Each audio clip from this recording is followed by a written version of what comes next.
मारी गई, उसमें आरोपी कौन था? मुख्तार। राजनीतिक लोगों को याद होगा, देश के जो बड़ा नेतृत्व था उस समय भारतीय जनता पार्टी का, उसने अनशन किया जिसमें अटल बिहारी वाजपेयी और एल.के. आडवाणी, मुरली मनोहर जोशी, राजनाथ जैसे लोग शामिल। आधा पंचामृत और आधे में रम, ये नहीं चलेगा। या तो रमी पी लो या पंचामृत पी लो। कि मुख्तार कौन है आपके लिए? क्या मसीहा है तो मसीहा वाले लाइन में खड़े हो, माफिया है तो माफिया वाले में खड़े हो। या तो लौकी की सब्जी और रोटी खाओ तो खुले में खाओ, और मटन खाओ तो खुले में खाओ। सभी भाइयों को राम राम। दोस्तों स्वागत है द भारत डिबेट शो में। दोस्तों आज की डिबेट काफी मजेदार होने वाला है, इसलिए आप लोग से अनुरोध है कि डिबेट को अंत तक देखिएगा। दोस्तों आज की इस डिबेट में समाजवादी पार्टी के प्रवक्ता को अमिताभ बच्चन सर ने अच्छी तरह से धोया है, क्योंकि समाजवादी पार्टी के प्रवक्ता बोल रहे थे कि मुख्तार अंसारी को जहर दे के मारा गया है और मुख्तार अंसारी गरीबों का मसीहा था। इस पे अमिताभ बच्चन सर ने किस तरह से इन लोगों को धोया है डिबेट में, आज आप लोग से डिबेट को खुद से ही देखिए। चलिए शुरू करते हैं। कि जो कृष्णानंद को चाहता है वो भी आपको दौड़ाएगा, और जो मुख्तार को चाहता है वो भी आपको दौड़ाएगा। आपके नसीब में दौड़ना ही लिखा, फिर ये जान लो। अनुभव चक, लाइन एक क्यों नहीं रहती? मुझे उस मामले में ओवैसी तब भी ठीक लगे, सीधी लाइन तो ली। उन्होंने ये तो नहीं कहा मन्नू से कि वहां बॉर्डर पे आ जाओ, वहीं 2 मिनट मिल लेंगे अकेले में, है, और फिर हम निकल जाएंगे चुपचाप, कंबल ओढ़ के मिल लेंगे ताकि कोई देख ना पाए। ऐसा तो नहीं किया। हमारा मन है, हम गए, बात खत्म हो गई। अनुभवचक, देखिए अमिताभ जी, ये अभी से ऐसा नहीं है। 2017 में भी हमने देखा कि जिस समय ये मुख्तार अंसारी और इनके भाई की पार्टी जो थी, उससे अखिलेश यादव का समझौता होने की जब बात थी, तो अखिलेश यादव ने ये कह के मना कर दिया था कि हमें गुंडे माफियाओं से समझौता नहीं करना, उनके दल से समझौता नहीं करना। इसको आज ये मसीहा बताने में लगे हैं। 2022 के इलेक्शन के समय जब विकास दुबे वाला प्रकरण होता है, उस समय अखिलेश यादव ये कहते हैं कि हम चौराहे चौराहे पर भगवान परशुराम की मूर्ति लगाने का काम करेंगे। भगवान परशुराम को परसा लिए हाथ में दिखाई दिए थे, हमने और आपने पूरे प्रदेश में देखा था। वही अखिलेश यादव 2022 के चुनाव के बाद अब पीडीए दोहराते घूम रहे हैं। अब वो जाति जनगणना की बात करते दिखाई दे रहे हैं। वही अखिलेश यादव जो कभी अतीक, जिनके पिताजी अतीक के समय पर जब राजू पाल की हत्या हुई थी, उसको संरक्षण देने का काम करते हैं। यही मुख्तार अंसारी जब लाइट मशीन गन में पकड़ा जाता तो सारे अधिकारियों का ट्रांसफर कर देते हैं। आज कभी उसको मसीहा बताते हैं, कभी उसको गुंडा बताते हैं। और यदि आप मसीहा ही बता रहे हो तो खुल के बता लो। उसके जनाजे में भी जाना चाहिए था, वहां उनके जो शोक संतप्त परिवार था उनसे भी मिलना चाहिए था। लेकिन ये अपने पथ से, इनका जो विचारधारा से एकदम अलग दिखाई दे रहा है। इनको समझ नहीं आ रहा कि हमको करना क्या है। इस वजह से आज इनकी स्थिति है। ठीक, जो बात नावेद शिकोह जी ने कही, मैं उसका एक अंश लेके, जो उन्होंने कहा कि भाजपा ने एक नैरेटिव सेट किया, उस बात पर एक टिप्पणी बहुत जरूरी बनती। नहीं, देश का मानस ऐसा बन गया, उसे आधा तीतर आधा बटेर मंजूर नहीं। या तो तीतर बनिए या बटेर बनिए, ये गड़बड़ झाला नहीं चलेगा ना। आधा पंचामृत और आधे में रम, ये नहीं चलेगा। या तो रमी पी लो या पंचामृत पी लो। ये बदलाव आ गया है नवेश को, अब देश में ये बदलाव आ गया। बस पहले ये चल जाता था, आधे में रम आधे में पंचामृत, तो चुपचाप गटक लेता था नेता। अब नहीं चल रहा, वो जमाना चला गया। आपको बताना पड़ेगा कि मुख्तार कौन है आपके लिए। क्या मसीहा है तो मसीहा वाले लाइन में खड़े हो, माफिया है तो माफिया वाले में खड़े हो। ये पर्देदारी नहीं चलेगी। चद्दर ओढ़ के मटन चिकन चापने वालों का दिन गया। कोई आएगा और पर्दा हटा देगा, कहेगा तो मटन खा रहे क्या। और ये अभी वहां वेजिटेरियन वाले उस में नाम लिखा के आया, नहीं चलेगा। या तो लौकी की सब्जी और रोटी खाओ तो खुले में खाओ, और मटन खाओ तो खुले में खाओ। मुफ्ती ओसामा गलत तो नहीं कह रहा भैया।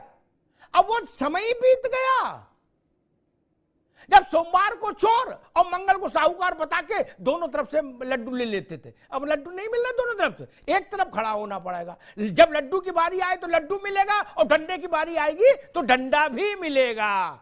बोलो सियावर रामचंद्र की जय। नावेद भाई, आप कहीं भी आप चैनल में जाना तो इसी धारणा को आगे बढ़ाना। भाजपा और कांग्रेस का मसला नहीं, देश ने ये पर्देदारी हिपोक्रेसी खत्म कर दी।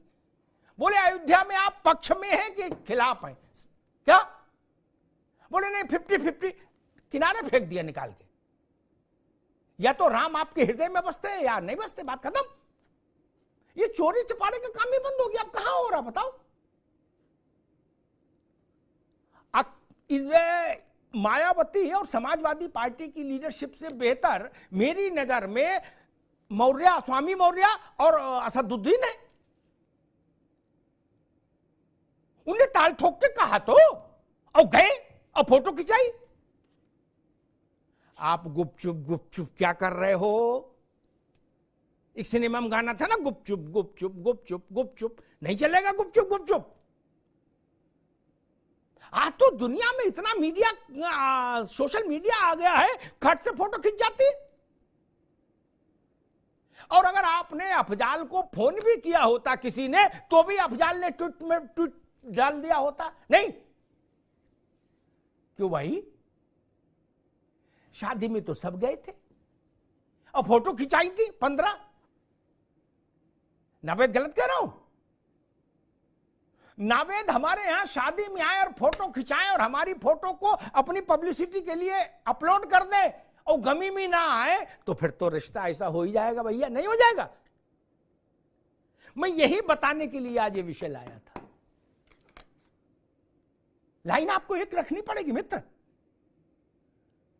दोहरा चरित्र नहीं चलेगा। जो लोग मुख्तार और मुख्तार के परिवार के साथ हैं, वहां वोटर है प्रदेश में, वो ये सवाल नहीं उठाएंगे क्या कि अगर आप उनको उसको सही आदमी मानते थे तो आप क्यों नहीं आए हमारे दुख में? और धर्मेंद्र को भेजा भी तो तब जब वो वैसी होके चले गए। अच्छा, एक बात और समझिए, क्या अभी कभी आपने ऐसा सुना नावेद शिको कि जब मुख्तार था तो कभी ऐसा सुना कि मुख्तार का कोई विषय धर्मेंद्र के हवाले कर दिया गया हो कि धर्मेंद्र से मिल लेना? ऐसी स्थिति तो मुख्तार की कभी नहीं रही। क्या हम तो नेताजी के समय से जान रहे हैं? क्या ऐसा कभी नहीं रहा कि मुख्तार से कहा गया हो कि राजन चौधरी से मिल लो, मुलायम सिंह व्यस्त है ना? अब मुख्तार आते थे तो हमने वो गमक देखी है। अगर नावेद आपको कभी अवसर मिला होगा तो आपने भी वो गमक देखी होगी। क्या सन्नाटा सा फैल जाता था, काई सी फट जाती थी। क्या जब मुलायम सिंह जी से मिलने आता था मुख्तार, तब मसला ये है, विषय ये नहीं कि आप उसके पक्ष में है कि विपक्ष में है। कुछ लोग पक्ष में है, कुछ विपक्ष में है, ठीक है, सबको अधिकार है, यही लोकतंत्र है। लेकिन बीच वाला रास्ता मत लीजिए, भ्रमित करने वाला। भाजपा का एक रुख है, ठीक बात है। भाजपा ने कृष्णानंद राय की लड़ाई लड़ी, 500 राउंड फायर, 8 लोग मारे गए, एक छोटी सी बच्ची मारी गई। उसमें आरोपी कौन था? मुख्तार। भाजपा ने वो लड़ाई लड़ी। राजनीतिक लोगों को याद होगा, देश के जो बड़ा नेतृत्व था उस समय भारतीय जनता पार्टी का, उसने अनशन किया जिसमें अटल बिहारी वाजपेयी और एल.के. आडवाणी, मुरली मनोहर जोशी, राजनाथ जैसे लोग शामिल थे। उन्होंने कभी ऐसा तो नहीं दिखाया कि कंबल ओढ़ के बिरयानी खाने की कोशिश की हो। यहां यही समस्या है। इसी को छद्म राजनीति कहते हैं। छद्म राजनीति ठीक नहीं। चाहे समाजवादी पार्टी हो, चाहे कांग्रेस हो, चाहे बसपा हो। अजय राय कह रहे हैं कि अब जो गुजर गया उस पर क्या बोले। ये अजय राय 24 साल मुकदमा लड़ रहे थे कि नहीं लड़ रहे थे अपने भाई की हत्या का, मुख्तार खिलाफ। और अभी अजय राय कांग्रेस छोड़ देंगे तो फिर ये मुख्तार के लिए वही बोलेंगे जो पहले बोलते थे। नावेद गलत तो नहीं कह रहा?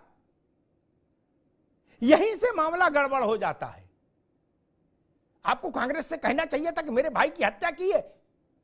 मैं बोलूंगा तो वही बोलूंगा जो बोलना चाहिए मुझे, मैं हिपोक्रेसी नहीं करूंगा। कि जनता को समझ नहीं आता है। दोस्तों इन जैसा प्रवक्ता इनसे डिबेट में आते हैं, उल्टी पुल्टी बात करके अपने ही मुंह खा के निकल जाते हैं। आई होप कि आज के डिबेट आप लोगों को काफी ज्यादा पसंद आए। अगर पसंद आए तो एक लाइक एंड चैनल को सब्सक्राइब कीजिए। साथ में आप लोग कमेंट बॉक्स में अपनी राय जरूर बताएं। चलिए मिलते हैं कोई नेक्स्ट डिबेट में, तब तक के लिए जय हिंद, जय भारत, वंदे मातरम।